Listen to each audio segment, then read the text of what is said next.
नमस्कार, मैं हूं डॉक्टर नितेश राज। आज हम आपको बताएंगे कि कोरोनरी आर्टरी डिजीज़ जो होता है हार्ट का, उसमें कौन कौन सी दवाइयां दी जाती हैं और ये दवाइयां कैसे काम करती है, इसको हम आज डिटेल में देखेंगे। तो चलिए शुरुआत करते हैं।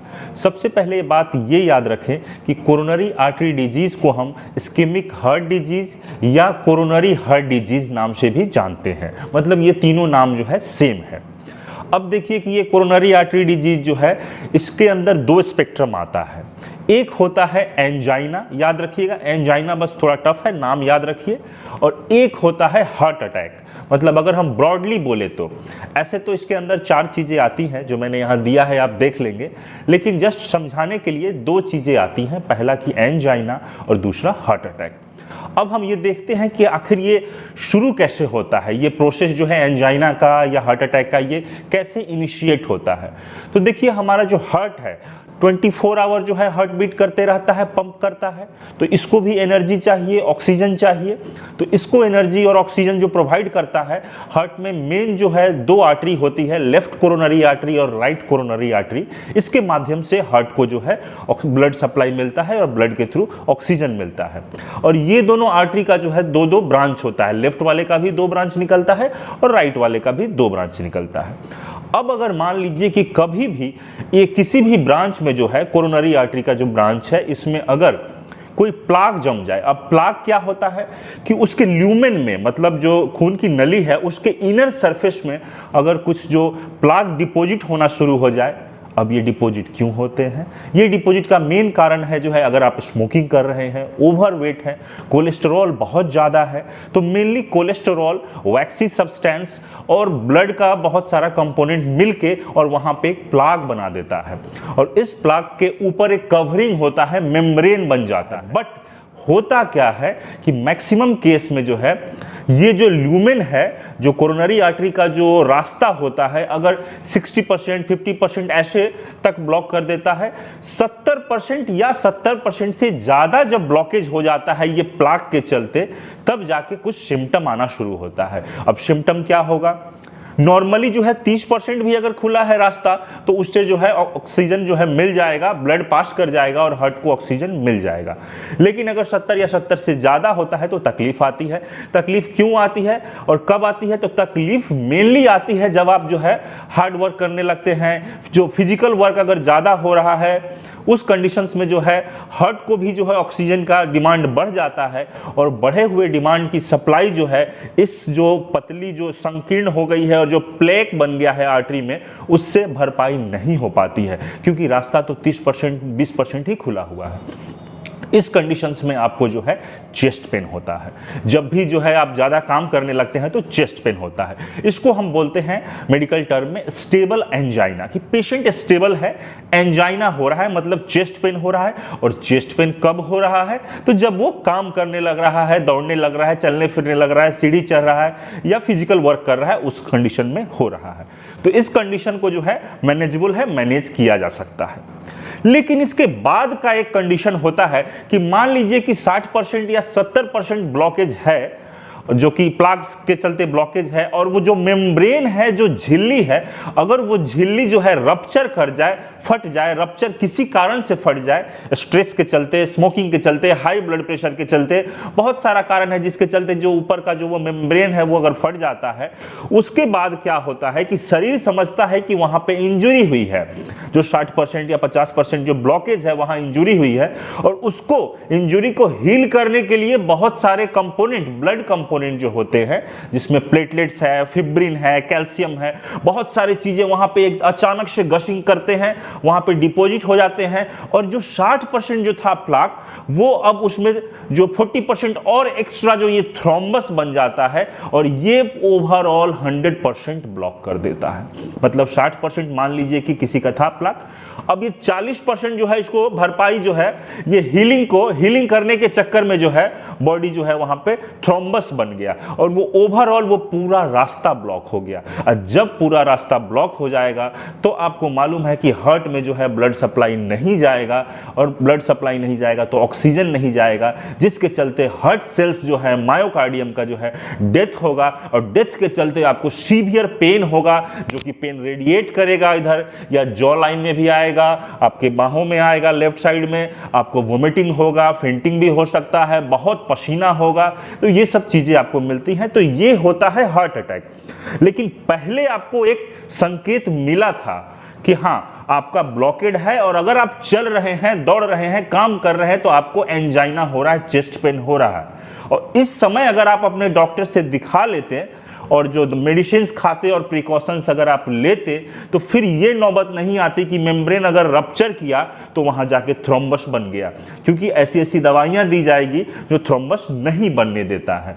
तो अगर आप पहले से ही डॉक्टर को दिखाते तो ये नौबत नहीं आती।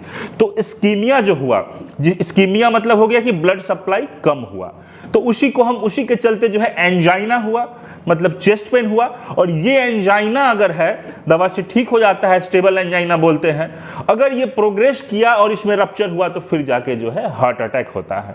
तो हार्ट अटैक जब हो जाता है उस कंडीशंस में सडन डेथ भी हो सकता है पेशेंट का। तो उसका ट्रीटमेंट जो फोकस होता है हमारा हार्ट अटैक में, कि जो थ्रोम्बस जो बन गया, ये एक्स्ट्रा जो 40% या 30% जो बना है, हीलिंग का प्रोसेस जो है, उसको जो प्लाग रप्चर हुआ था उसकी भरपाई करने के लिए इसको हमको एनी हाउ डिजोल्व करना है। इसीलिए शुरुआती टाइम बहुत क्रिटिकल होता है, क्योंकि शुरुआत में अगर हम इसको थ्रोम्बस को हम थ्रोम्बोलाइज नहीं किए, नहीं तोड़े, तो फिर ये भी जो है स्टेबल हो जाता है प्लाक की तरह, और फिर जो है मायोकार्डियम और हार्ट का जो है डेथ हो जाता है, और फिर जो है हो सकता है पेशेंट्स का डेथ भी हो जाए या हार्ट का फंक्शन बहुत कंप्रोमाइज हो जाता है। तो जब भी हम हार्ट अटैक का अगर ट्रीटमेंट करते हैं तो पहला जो ट्रीटमेंट का मेन फोकस होता है कि शुरुआत में ही इस थ्रोम्बस को थ्रोम्बोलाइज कर दिया जाए। उसके लिए बहुत सारे इंजेक्शंस जो है आते हैं, स्ट्रेप्टोकाइनेज जो है, अल्टीप्लेज, टिनेक्टिप्लेज, ये सब इंजेक्शन से थ्रोम्बोलाइज किया जाता है। या अगर फैसिलिटी अवेलेबल है, आपको अगर तकलीफ हुआ और आपके घर के बगल में 2 घंटे के अंदर आप अगर पहुंच जा रहे हैं हायर सेंटर में, बड़े हॉस्पिटल में, तो वहीं पे जो है स्टेंट लगा दिया जाएगा और आप बच जाएंगे। तो ये चीजें होती हैं। और उसके बाद बहुत सारी जो दवाइयां हैं जो दी जाती हैं, जैसे कि एंटीप्लेटलेट ड्रग्स और हाइपोलिपिडेमिक ड्रग्स जो दी जाती हैं, बीटा ब्लॉकर, ये सब। तो कुछ दवाइयां कॉमन रहती हैं जो एंजाइना में दी जाती हैं। तो अब हम जो यहां बात करेंगे वो एंजाइना के बारे में बात करेंगे, कि जो प्लाग मान लीजिए कि 40%, 50%, 60%, 70% तक बना, और प्लाग जो मान लीजिए 70% बना और उसके चलते आपको चलने फिरने के बाद तकलीफ हो जा रहा है, तो इस कंडीशंस में क्या दवाइयां देंगे? तो देखिए, एक सिंपल सा कंसेप्ट है। आप खुद सोचिए कि एक जो है खून की नली है, इसके अंदर जो है 70% मान लीजिए ब्लॉकेज है, 30% से ही जो है ब्लड जा रहा है। और ब्लड जो है अगर हार्ट को जा रहा है तो कम जा रहा है, तो ऑक्सीजन भी कम जा रहा है, तो हार्ट को तकलीफ हो रही है। और जब भी आप एक्सरसाइज करने लगते हैं तो हार्ट की डिमांड ज़्यादा हो जाता है, तो ये डिमांड भरपाई नहीं कर पाता है, क्योंकि इसका रास्ता तो 30% ही खुला हुआ है, पूरा तो खुला नहीं है। तो इस कंडीशन में हमारा टारगेट होगा इसका इलाज में कि ऐसी कुछ दवाइयां दी जाती है जो इसके ल्यूमेन को चौड़ा कर दे, ल्यूमेन को जो है डायलेट कर दे। इसमें सबसे पहला जो दवाई आता है वो है नाइट्रेट्स। नाइट्रेट्स का नाम आप सुने होंगे। शॉर्ट एक्टिंग होता है, लॉन्ग एक्टिंग होता है। शॉर्ट एक्टिंग जीभ के नीचे देते हैं, जैसे कि सॉर्बिट्रेट हो गया, आइसोड्रिल हो गया।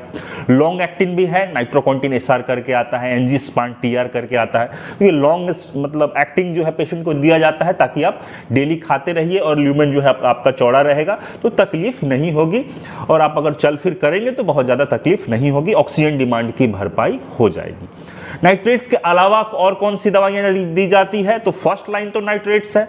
उसके बाद हम लोग देते हैं calcium channel blockers. Calcium channel blockers जो है बहुत कॉमनली जो है एम्लोडिपिन हो गया, निफिडिपिन हो गया, सिल्निडिपिन हो गया, ये भी दवाइयां प्रेफर की जाती हैं। ये बीपी भी कंट्रोल करता है और साथ में जो है इसको ओपन भी करता है, ल्यूमेन को जो है खून की नली को डायलेट भी करता है।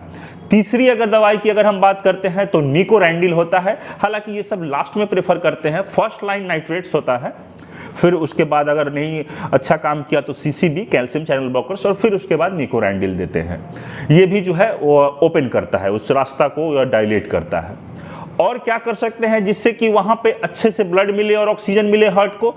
तो एक और काम कर सकते हैं कि हार्ट का रेट अगर ज़्यादा होगा तो हार्ट में अच्छे से टाइम नहीं मिलेगा खून को भरने का, और खून अच्छे से अगर नहीं भरेगा तो चारों तरफ सप्लाई भी नहीं होगा, तो खून की भी मतलब एक तरह से कमी टाइप की होगी। तो हार्ट रेट को कम कर देंगे, तो रेट जहां कम कर देंगे तो इसका ऑक्सीजन डिमांड जो है हार्ट का ये भी कम जाएगा। तो हार्ट रेट कम करने की दवाइयां देते हैं, जैसे कि सबसे फेवरेट है बीटा ब्लॉकर्स, इसमें भी कार्डियो सेलेक्टिव बीटा ब्लॉकर्स। बहुत लोगों में बीटा ब्लॉकर्स एग्जांपल आप सुने होंगे, दवाइयां चलती हैं जैसे कि मेटोप्रोलोल हो गया, एटिनिलोल हो गया, कार्बिडेलोल हो गया, ये सब चलती हैं। अगर जिनको बीटा ब्लॉकर नहीं दे सकते हैं, एज फॉर एग्जांपल जो ब्रोंकियल अस्थमा के पेशेंट्स हैं, तो फिर उसमें कैल्शियम चैनल ब्लॉकर भी हार्ट रेट को कम करता है, तो ये भी दिया जा सकता है। प्लस कैल्शियम चैनल ब्लॉकर तो डायलेट भी करता है, तो ये दिया जा सकता है। और अगर हम न्यूट्रल एक दवा जो सिर्फ हार्ट रेट को कम करे और कोई इफेक्ट ज्यादा नहीं हो, तो एक इवाब्रेडिन होता है, तो ये दिया जाता है। तो हार्ट रेट कम कर दिए तो हार्ट का जो ओवरऑल जो डिमांड है ऑक्सीजन का कम गया, तो हार्ट का डिमांड कम गया तो कम ऑक्सीजन से ही काम चल जाएगा और हार्ट चेस्ट पेन नहीं होगा। तो दूसरा ये तरीका हो गया, पहला ओपन कर दिए, दूसरा हार्ट के रेट को कम कर दिए। तीसरा है कि जो यहाँ पे थ्रोम्बस फ्यूचर में बनने वाला है, मान लीजिए कि प्लाक जो है कभी भी रप्चर कर सकता है, किसका प्लाक कब रप्चर करेगा गॉड नोज, किसी को पता नहीं है। तो प्लाक अगर रप्चर करता है तो रप्चर होने के बाद आपको मालूम है कि वहां ढेर सारे प्लेटलेट आ जाएंगे और भी ब्लड कंपोनेंट्स आ जाएंगे, कैल्शियम फाइब्रिन ये सब आके वहां पे जो है एक थ्रोम्बस बनाएगा, और थ्रोम्बस बना दिया तो फिर उसके बाद हार्ट अटैक होगा। तो ये सिचुएशन नहीं आने दे, इसीलिए हम एंटी प्लेटलेट देते हैं कि प्लेटलेट को जमने नहीं दे, एक साथ जुटने नहीं दे। एक साथ अगर नहीं जुटेगा तो जो हमारा जो वहां थ्रोम्बस नहीं बनेगा, तो ये दवाइयां देंगे। और क्या देंगे, तो प्लेग जो है, जो प्लाक बना हुआ है 60% 70% जो भी है, और वो ना बढ़े, तो प्लाक का मेन कंपोनेंट आपको क्या होता है, तो कोलेस्टेरॉल होता है, वैक्सी सब्सटेंस वैक्स होता है।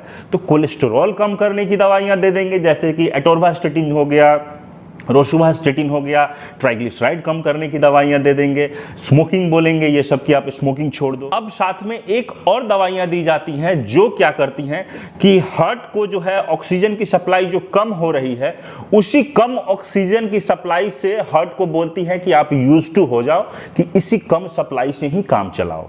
ऐसा नहीं है कि डिमांड आप ज्यादा मत रखो, ये कम जो सप्लाई है ऑक्सीजन इसी से काम चला लो, तो चेस्ट पेन आपका नहीं होगा। अगर हार्ट सीख गया कि कम ऑक्सीजन से ही काम चला ले, तो फिर चेस्ट पेन फिर आपको नहीं होगा। तो इसके लिए जो दवाइयां हैं, जैसे कि ट्राइमेटाजिडीन करके एक दवाइयां आती हैं, निकोरैन करके आती हैं एक दवाइयां, तो ये सब जो है एडिशनल दवाइयां हैं कि जो फर्स्ट लाइन ड्रग्स जैसे कि नाइट्रेट्स हो गया, बीटा ब्लॉकर्स हो गया, एंटीप्लेटलेट ड्रग्स हो गया, और हाइपोलिपिडेमिक ड्रग्स लाइक रोशुवास्टेटिन और एटोरवास्टेटिन, अगर ये सब जो है ओवरऑल बेनिफिट्स बहुत ज्यादा नहीं है, then we will add this type of drugs कि ये थोड़ा एटिपिकल टाइप से काम करते हैं और उसको यूज टू बना देते हैं हार्ट को कि आप कम ऑक्सीजन पे ही काम चलाओ, मेटाबॉलिज्म को शिफ्ट कर देते हैं फैटी एसिड से ग्लूकोज मेटाबॉलिज्म में। तो आप इस वीडियो से एक इंपॉर्टेंट मैसेज ये लेके जाएं कि अगर आपका थोड़ा बहुत भी अगर सांसों में तकलीफ हो रही है, चेस्ट पेन हो रहा है, तो उस कंडीशंस को आप इग्नोर ना करें, आप अपने डॉक्टर से दिखाएं। हो सकता है कि प्लाक का फॉर्मेशन हुआ है, क्योंकि प्लाक का फॉर्मेशन जो है 10 साल 12 साल के बाद से ही शुरू हो जाता है, और किस स्पीड से वो बढ़ रहा है डिपेंड करता है आपके लाइफ स्टाइल पे। अगर आपका लाइफ स्टाइल जो है ज़्यादा साग सब्जी फल ये सब खाते हैं, तो ये सब कम होगा प्लाक का जो प्रोग्रेशन। अदरवाइज स्मोकिंग कर रहे हैं, सीडेंट्री लाइफ स्टाइल है, फास्ट फूड खा रहे हैं, बहुत कोलेस्ट्रॉल रिच डाइट्स ले रहे हैं, स्मोकिंग ये सब, तो इस कंडीशंस में जो है प्लाक का साइज जो है बढ़ता जाता है, ल्यूमेन को ब्लॉक करता जाता है, मतलब उसके इनर वॉल डायमीटर है इसको ब्लॉक करता जाता है, और फिर आपको एंजाइना या चेस्ट पेन होने लगता है। लेकिन एक बात और ध्यान रखिएगा कि ये प्लाक के चलते जो है हार्ट अटैक इनिशिएट नहीं होता है। प्लाक तो एक शुरुआत बेस है, प्लाक का जो मेम्ब्रेन अगर रप्चर किया, किसमें कब रप्चर करेगा ज़्यादातर लोग पूछते हैं, तो इसका कोई जो है टाइमिंग फिक्स नहीं है, किसी में भी कर सकता है, इमोशनल स्ट्रेस के चलते, ब्लड प्रेशर के चलते ये कर सकता है। तो इस कंडीशंस में हम लोग देखते हैं कि जो थ्रोम्बस बना है वो थ्रोम्बस मेन कल्पिट है, यही जो है जो 60% या 70% था, तो बाकी का रास्ता ये थ्रोम्बस बंद कर देता है, जिसके चलते ऑक्सीजन सप्लाई कट ऑफ होती है और मायोकार्डियन इंजरी होती है या हार्ट अटैक होता है, जो कि ट्रीटमेंट हम अगले वीडियो में बात करेंगे। साथ साथ हम देखते हैं कि अगर ब्लड प्रेशर ज़्यादा है तो फिर जो है प्लाक का जो मेम्ब्रेन है उसका रप्चर होने का चांसेस ज़्यादा है। तो इसको ब्लड प्रेशर कंट्रोल के लिए आइडियली हम ACE इनहिबिटर जैसे कि इनालाप्रिल, रैमीप्रिल या ARB जो है ड्रग्स जैसे कि आपका लोशाटन हो गया, टेल्मिशाटन, ये दवाइयाँ देते हैं और इसका कार्डियो प्रोटेक्टिव रोल भी है। इस पर भी बहुत सारे रिसर्चेज हुए हैं और पॉजिटिव जो है ट्रायल्स जो रिजल्ट्स आए हैं इसके, तो कार्डियो प्रोटेक्टिव रोल भी है, ब्लड प्रेशर भी कंट्रोल करेगा। तो जब भी देना है तो यही प्रेशर की दवाइयाँ प्रेफर की जाती हैं। मुझे उम्मीद है ये वीडियो आपको पसंद आई होगी। आप इसे ज़्यादा से ज़्यादा शेयर करें और हमारे चैनल को अभी तक आपने सब्सक्राइब नहीं किया है तो प्लीज़ सब्सक्राइब करें। Thank you so much. Thanks. जय हिंद।